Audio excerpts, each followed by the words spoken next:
Ready. আসসালামু আলাইকুম, আমি মোহাম্মদ হুসাইন। আজকে আপনাদের সামনে আসছি দুইটা গাড়ি নিয়ে রেডি স্টক। একটা হচ্ছে করলা ক্রস 2021-এর বডি কিট করা একটা গাড়ি, full loaded 360 with panoramic sunroof. আরেকটা হচ্ছে 2024-এর করলা ক্রস ব্র্যান্ডের 360 উইথ প্যানোরামিক সানরুফ। আর দুইটা গাড়ি একটু যেটা ওর জন্য আসা আর কি আমাদের ভিডিওতে, আমাদের এই দুটো গাড়ির মধ্যে অ্যাকচুয়াল তফাৎ 2021 থেকে 2023 পর্যন্ত গাড়িগুলো সিমিলার আসছে, কিন্তু 2023-এর জুলাই থেকে আপনার নিউ ভার্সনটা আসছে।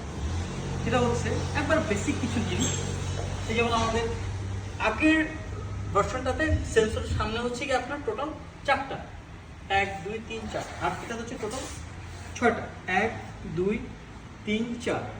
First difference. সেকেন্ড ডিফারেন্স হচ্ছে কি আমাদের করলা ক্রসের যে মনিটরগুলো আছে, একটা মনিটরের মধ্যে আপনার বাটন থাকবে প্লেয়ারের মধ্যে, আর 24-এর নিউ শেপ